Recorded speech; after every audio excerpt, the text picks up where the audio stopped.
बुजुर्ग, माताएं, बहनें, नौजवान साथी, पत्रकार बंधुओं, मैं सबसे पहले इस कार्यक्रम में उपस्थित आप सभी का बहुत बहुत धन्यवाद और आभार प्रकट करना चाहता हूं। मैं जहां पर खड़ा हूं, इस बस के ऊपर, समाजवादी विजय रथ के ऊपर मैं देख रहा हूं चारों तरफ हमें लोग दिखाई दे रहे हैं, चारों तरफ। और मैं कभी कभी आप लोगों के बीच से जो आवाज आ रही है वो सुन रहा हूं कि लोग यहां के रामपुर के मन बना करके बैठे हुए हैं कि जब वोट डालेंगे तो पांचों की पांचों सीटें रामपुर की समाजवादी पार्टी के पक्ष में आने वाली हैं। पांचों की पांचों सीटें। और जहां तक मोहम्मद नसीर खान साहब का सवाल है, उस लड़ाई में तो आपने कम वोट से जिताया था, लेकिन इस बार मुझे लगता है वो रिकॉर्ड बनाने वाले हो आप। और मैं तो देख रहा हूं कि जैसे जैसे आपकी उम्र बढ़ रही है, वैसे वैसे जीत का फासला भी बढ़ रहा है।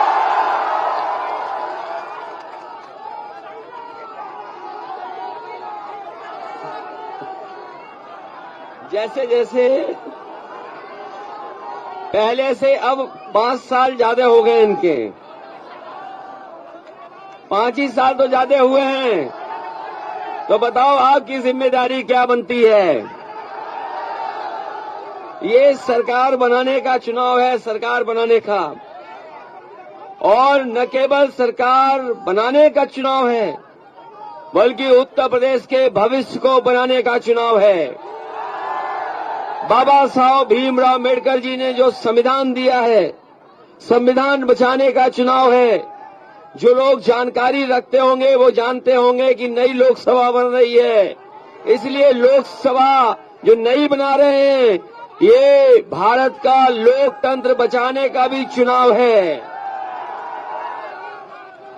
और इधर आपने देखा होगा कि भारतीय जनता पार्टी के लोग लगातार झूठ बोल रहे हैं। उनके अगर छोटे नेता हैं तो छोटा झूठ बोल रहे हैं, और अगर बड़े नेता हैं तो बड़ा झूठ बोल रहे हैं, और जो सबसे बड़े नेता हैं वो सबसे बड़ा झूठ बोल रहे हैं। बताओ इन झूठों से बचाओगे कि नहीं बचाओगे? और पहले चरण में जो वोट पड़ा है उसकी हवा यहां भी चल रही है कि नहीं चल रही? जो जानकारी मिली है मुझे, जो सूचनाएं आ रही हैं, वो जानकारी और सूचनाओं में पता लगा है कि वहां के किसानों ने और नौजवानों ने और व्यापारियों ने भारतीय जनता पार्टी की खाट खड़ी कर दी है। बताओ आप लोग सफाया करोगे कि नहीं करोगे?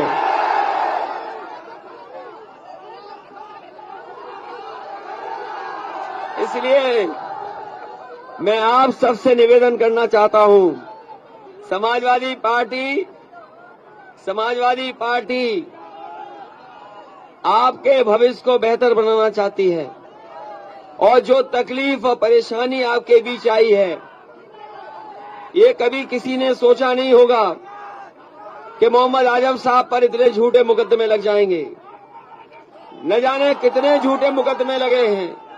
अगर मोहम्मद आजम खान साहब का मिला लें, अब्दुल्ला के मुकदमे मिला लें, परिवार के मुकदमे मिला लें, तो शायद ही देश में कोई नेता होगा जिनके ऊपर इतने मुकदमे लगे हों। ये जो छोटी सोच वाले लोग हैं, वही झूठे आरोप और छोटे छोटे आरोप लगा रहे हैं। ये छोटी सोच वाले लोग ये छोटे छोटे आरोप लगा रहे हैं। किताबें चोरी, जानवर चोरी, मिट्टी चोरी। इसलिए हम आपसे कहना चाहते हैं कि ये न्याय दिलाने का भी चुनाव है और सम्मान बढ़ाने का भी चुनाव है। जो रामपुर का विकास रुका पड़ा है, उस विकास को गति देने का भी चुनाव है।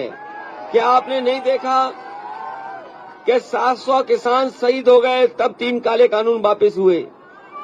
700 से ज्यादा किसान शहीद हुए, न जाने कितने झूठे मुकदमे लगे हैं। हमारे तमाम आंदोलन जो भी हुए, अगर कोई लोकतंत्र बचाने के लिए अगर किसी मुकदमे को लेकर के आया तो सरकार ने मुकदमे लगा दिए। जो झूठे मुकदमे लगे हैं उन सबको, झूठे मुकदमों को वापस लेने का काम समाजवादी लोग करेंगे।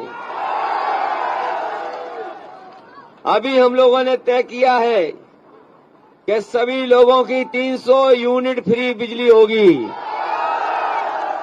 इधर बिजली बहुत महंगी हो गई और आप लोग जानते होंगे जब बिजली का बिल आता होगा तो करंट लगता है कि नहीं लगता है।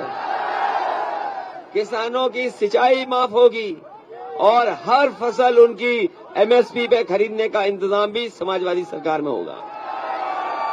इसलिए नौजवानों, ये लोग तो कह रहे थे कि गर्मी बहुत है, मुख्यमंत्री जी कह रहे थे कि गर्मी निकाल देंगे।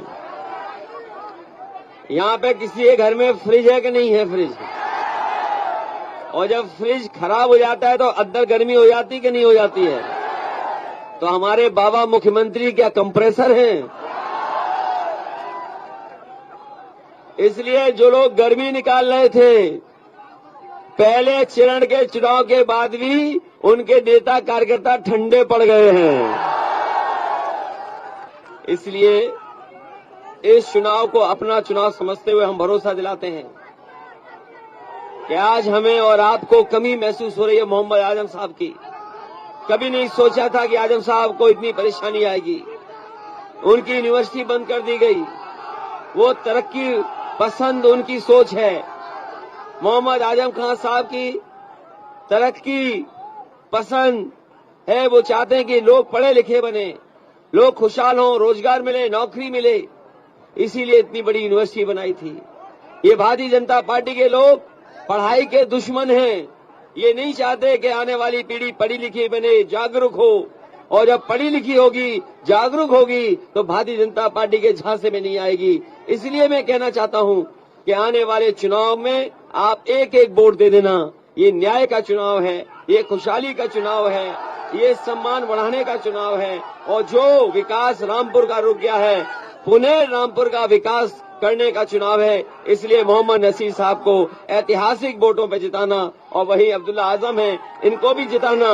और सबसे बड़ी जीत अगर रामपुर की हो तो रामपुर में आदरणीय मोहम्मद आजम साहब की हो। यही निवेदन मैं आपसे करने आया हूं। मैं आप सबका धन्यवाद देता हूं। बहुत बहुत बधाई, बहुत बहुत आभार प्रकट करता हूं।